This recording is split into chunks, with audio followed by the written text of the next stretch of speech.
হেরে গেলে বেঁচে যাবেন আমাদের গর্বের মুখ্যমন্ত্রী, সততার প্রতীক মমতা বন্দ্যোপাধ্যায়।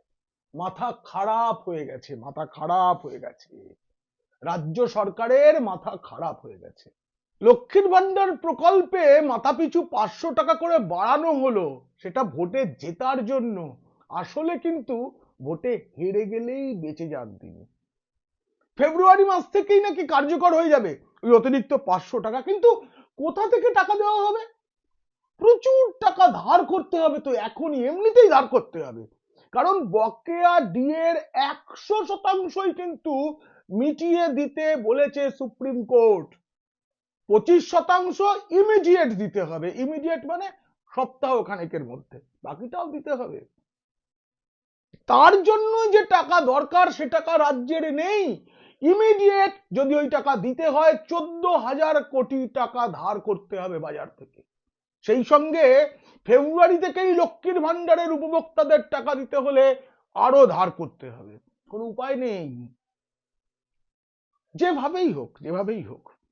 তাতে কি করবে রাজ্য সরকার? ধার যদি করতে না পারে, আগামী 2 মাসে আর যা প্রকল্পে উন্নয়নের খাতে টাকা ধরা ছিল সেই টাকা থেকেই খরচ করতে হবে, বাকি সব বন্ধ রাখতে হবে।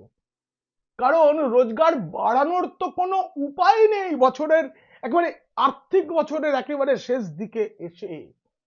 এই সরকারের যে অবস্থা, তাতে আমি বলছি সুপ্রিম কোর্টের নির্দেশ অমান্য করা হবে, তবুও দিয়ে দিতে পারবে না সরকার, দিতে চাইবে না। কিভাবে দেবে? এখন ভোটে হেরে যাওয়াই মঙ্গল পিসির জন্য। এই আলোচনা যদি ভালো লাগে অবশ্যই সাবস্ক্রাইব করবেন। পিনাকি বলছে কিভাবে পিসি ভাইপো কোম্পানির সরকার মোট 5টি চাপে নাজেহাল তা জানতে দেখুন ও শুনুন পিনাকি বলছে। সুপ্রিম কোর্ট ডিএ নিয়ে যে রায় দিয়েছে না ভোটের মুখে, সেটা একটা মাইল ফলক রায়। 100% ডিএই মিটিয়ে দিতে হবে, 25% ইমিডিয়েট। এটা কাদের? মানে 2009 সাল থেকে 2019 সাল পর্যন্ত যে বকেয়া, সেই বকেয়া দিয়ে দিতে হবে, যেটা প্রায় 40,000 কোটি টাকা। শুধু যারা চাকরি করছেন তাদের নয়, 2019 সালের পরে যারা অবসর নিয়েছেন তাদেরও যে বকেয়া ডিএ, সেই ডিএটা দিতে হবে, দিতেই হবে। রাজ্য সরকারি কর্মচারীদের মধ্যে যারা পেনশনভোগী তাদেরকেও তো টাকা দিতে হয়, একই হারে দিয়ে দিতে হয়। আরে এটা যদি সুপ্রিম কোর্টের রায় মেনে দেওয়া হয়, 12 লক্ষ পরিবার তার সুবিধা পাবে। কিন্তু এখনই যে 25% দিতে হবে তার হিসেব করলে দাঁড়াচ্ছে প্রায় 14,000 কোটি টাকার মতো। এরপরে বাকি 75% দিতে হবে। মোট 100% দিয়ে দিতে হবে। 75%-এর প্রথম কিস্তির টাকা আবার মার্চ মাসের 6 তারিখের মধ্যে দিতে হবে, ভোটের আগে। বাকিটা কবে কত কিস্তিতে দেওয়া হবে তা 31শে মার্চের মধ্যে ঠিক করে ফেলতে হবে, সেটাও কিন্তু ভোটের আগে। আর 15ই মের মধ্যে রিপোর্ট দিতে হবে যে সুপ্রিম কোর্টের নির্দেশ কেমন কেমন কেমন কেমন রাজ্য সরকার মানলো তার উপরে। এর জন্য একটা কমিটিও তৈরি করে দিয়েছে সুপ্রিম কোর্ট, পালাবার কোনো পথ নেই। মুখ্যমন্ত্রী বলতেন ডিএর জন্য ঘেউ ঘেউ করবেন না, উনি বলেছিলেন এটা ভিক্ষার দান, কোনো অধিকার নয়। কিন্তু সুপ্রিম কোর্ট স্পষ্ট বলে দিয়েছে এটা সরকারি কর্মচারীদের অধিকার। গত বছর 16ই মে তখনই তো সুপ্রিম কোর্ট রায়ে বলে দিয়েছিল যে 50% ডিএ মিটিয়ে দিতে হবে। তখন রাজ্যের আইনজীবী বলেছিলেন রাজ্যের ডট ডট ডট ফেটে যাবে।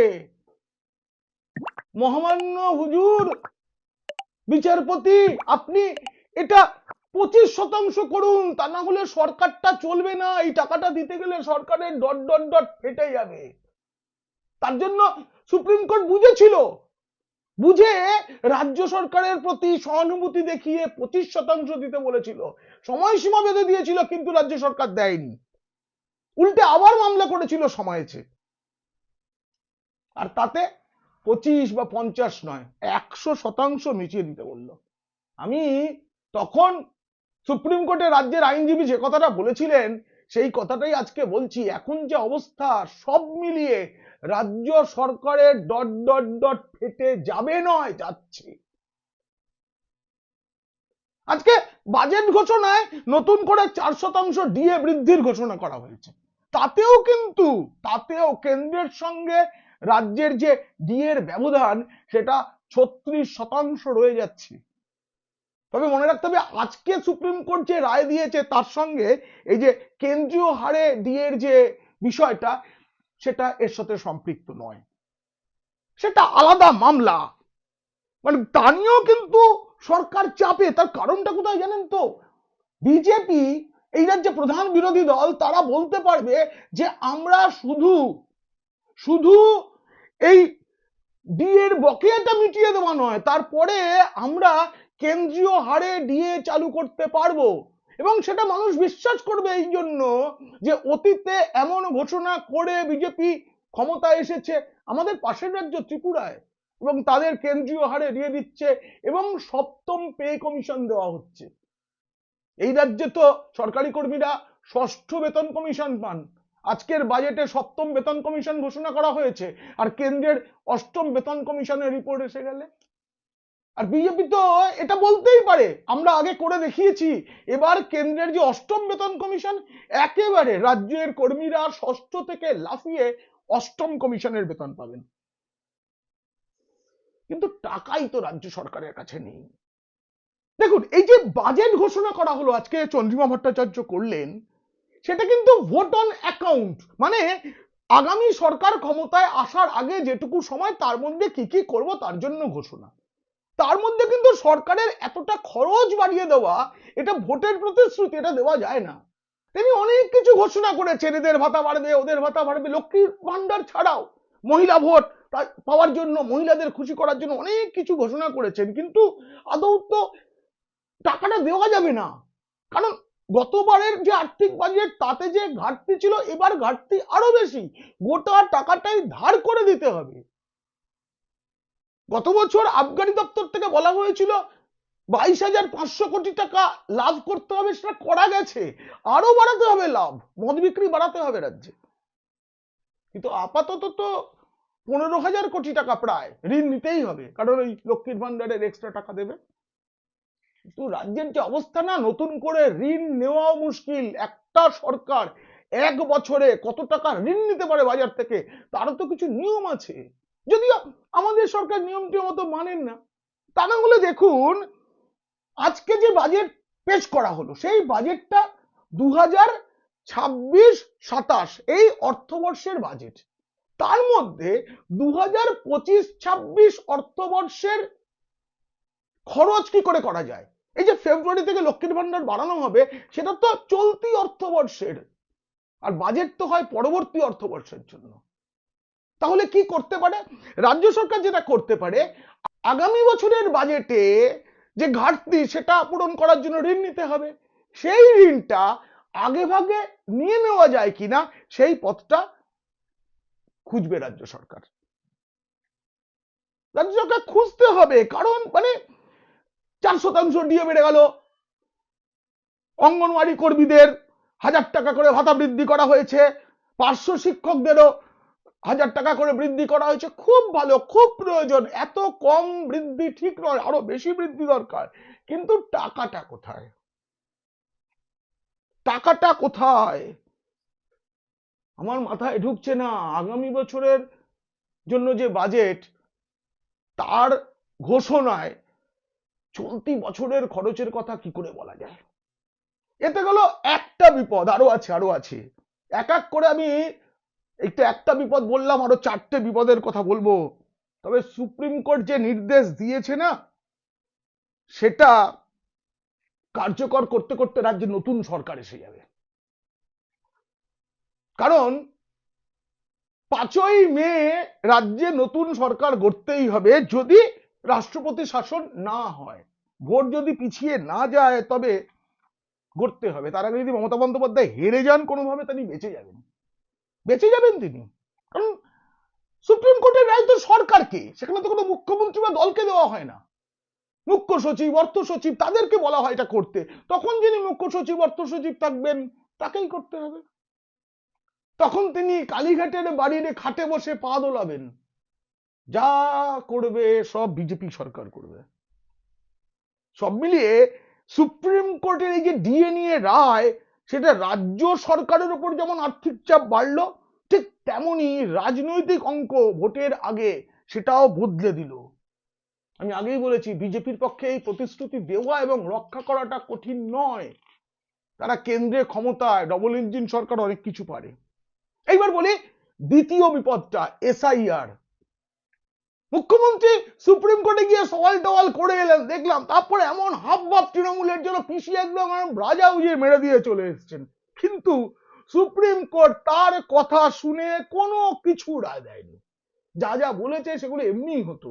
নাম বাদ দেওয়ার জন্যই এসআইআর, নাম নথিভুক্ত করার জন্য তো এসআইআর দরকার হয় না। এমনি নিয়ম অনুযায়ী দেশের নাগরিকরা নাম নথিভুক্ত করতে পারবেন, এবারও পারবেন।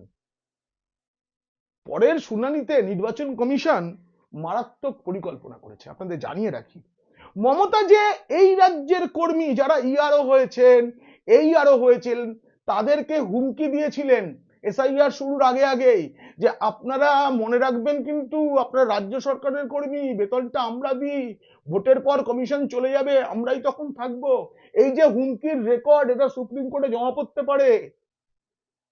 নেতাজি ইন্ডোর স্টেডিয়ামে মমতা বন্দ্যোপাধ্যায়, কেন্দ্রীয় সরকারের কর্মী এবং ব্যাংক আধিকারিকদের যে মাইক্রো অবজারভার করা হয়েছে, তাদের সম্পর্কে খোঁজ খবর নেওয়ার জন্য দলের লালটু পল্টু বল্টুদের নির্দেশ দিয়েছিলেন। সেটা বেআইনি, সেটা এক ধরনের হুমকি, হুঁশিয়ারি। সেই ভিডিও জমা দিতে পারে কমিশন। আর কমিশন ওই যে মমতা বন্দ্যোপাধ্যায় যেদিনকে কোর্টে গিয়ে অনেক কিছু করলেন, বাংলার সংবাদ মাধ্যমের গর্বে বুক ফেটে গেল, আমাদের গর্বের মুখ্যমন্ত্রী সততার প্রতীক, তিনি মানুষের হয়ে সওয়াল করেছেন, ঠিক সেই দিন নির্বাচন কমিশন নবান্নকে যে চিঠি পাঠিয়েছে তাতে বুঝে দিয়েছে আমরা অনড়। এখনো কিন্তু আদালতে কমিশন বলেনি যে এই রাজ্য সরকার যাদের যাদের বিরুদ্ধে ব্যবস্থা নিতে বলা হয়েছিল তাদের বিরুদ্ধে যথোপযুক্ত ব্যবস্থা নেয়নি। নবান্নকে বারবার নোটিশ পাঠানোর সত্ত্বেও তারা কথা শোনেনি।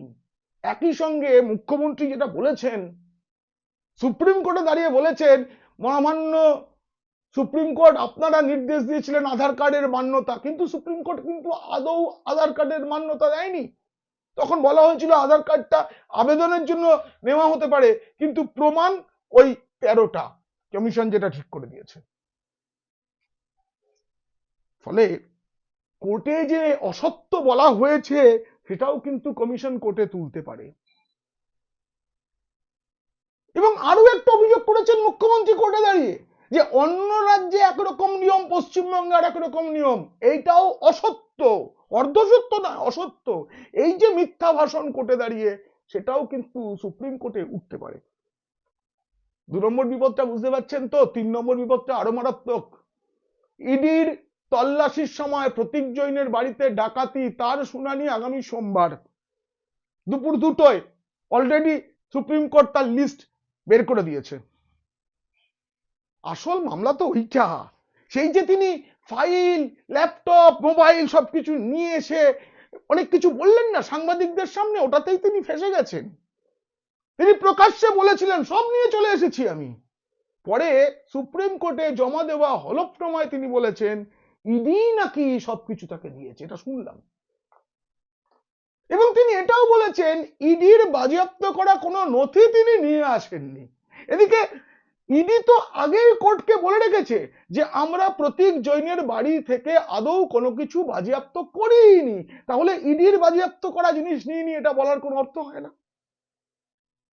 যা ইডি বাজেয়াপ্ত করেছে আইপ্যাকের বিভিন্ন দপ্তর থেকে, এখনো কোর্টে একটা বিষয় ওঠেনি, যেটা উঠবে সেটা হচ্ছে সল্টলেকে আইপ্যাকের অফিসে সরকারি ফাইলগুলো কেন ছিল। ভাইপো বাবু এ নিয়ে কোনো কথা বলছেন না, কিন্তু তারই তো আইপ্যাক বলে শোনা যায়। কয়লা কেলেঙ্কারিতে আইপ্যাক যে যুক্ত, তার সঙ্গে কার কার যোগ আছে সেটাও তো খুঁজছেইনি। সুতরাং এই মামলাতেও কিন্তু অনেক জলঘোলা হবে। পরের যে চাপ, দিদির 4 নম্বর বিপদের নাম হচ্ছে সিবিআই। এই যে ইডির মামলার কথা বললাম, ওর সাথেই তো এটা যুক্ত। সোমবার ইডির মামলা নিয়ে সুপ্রিম কোর্ট কি নির্দেশ দেয় তার জন্য অপেক্ষা করে আছে বাংলা। সিবিআই ভয়ের শুরুটা সেদিনই হবে। যদি সুপ্রিম কোর্ট প্রতীক জৈনের বাড়িতে মুখ্যমন্ত্রীর সদল বলে সরকারি আমলা এবং পুলিশ কর্তাদের নিয়ে ঢুকে পড়লেন, কেন কি করলেন তার জন্য যদি সিবিআই তদন্তের নির্দেশ দেয়, তবে সেদিন থেকে কান্না শুরু হবে নতুন করে, বলতেই পারে। আর ইডি এখন ঘুটি সাজাচ্ছে, তার জন্যই ইডি আদালতের থেকে সময় নিয়েছে হলফনামায় আগে বলা এবং পরে বলা যে মিলছে না তো কথাগুলো, সেইটা ধরার জন্যই ইডি সময় নিয়েছে। সময় নিয়ে সোমবার আমার কাছে যা খবর, ইডি সোমবার সুপ্রিম কোর্টে ব্রহ্মাস্ত্র প্রয়োগ করতে চলেছে। আর সবশেষে এই সব কিছুর সঙ্গে যেটা জড়িয়ে আছে, সেই সুপ্রিম কোর্ট এখন মমতা বন্দ্যোপাধ্যায়ের কাছে বড় বিপদ। যেই সুপ্রিম কোর্টে তিনি প্রথম সারিতে দাঁড়িয়ে সাদা শাড়ির সঙ্গে কালো ওড়না নিয়ে 5 মিনিট কথা বলতে চাই হুজুর বলে অনেক কিছু বলেছেন। সুপ্রিম কোর্ট কিন্তু তখন বিচারপতিরা বলেছিলেন যে আইনজীবীরা তো রয়েছেন, কিন্তু মুখ্যমন্ত্রী বলেছেন তাকে বলতে দেওয়া হয়েছে, খুব কিছু করে ফেলেছেন মনে হচ্ছিল, প্রচারও করা হচ্ছে, কিন্তু আসলে হয়েছে লবডঙ্কা। এবার ডিএ মামলা, সেই সুপ্রিম কোর্টে মুখ পুরল। নির্দেশ না মানলে সরকারকে ছেড়ে দেবে না সুপ্রিম কোর্ট। ইডির মামলা, সেটাও কিন্তু রয়েছে সুপ্রিম কোর্টে। তাছাড়া 26,000 চাকরি বাতিলের সময় যারা অযোগ্য দাগি, তাদের থেকে মাইনে বাবদ পাওয়া টাকা ফেরত নেওয়ার কথা বলেছিল সুপ্রিম কোর্ট। সুপ্রিম কোর্টের নির্দেশ মানেনি রাজ্য সরকার, তার একটা মামলা চলছে। সেই মামলার রায়ও কিন্তু ভোটের আগেই আসবে। আদালত অবমাননার মামলা সেটা। সুতরাং সুপ্রিম কোর্টের দিক থেকেও না একটা তীর এসে খোঁচা মারছে।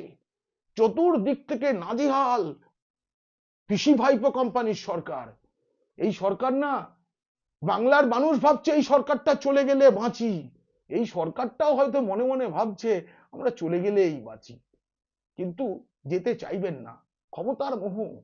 মুখ্যমন্ত্রী মমতা বন্দ্যোপাধ্যায় আরো আরো সময় নিয়ে আরো লেজে গোবরে অবস্থা হয়ে যাবে দলের, তবুও তিনি চেষ্টা করবেন ভাইপোকে সিংহাসনটা পাইয়ে দেওয়ার।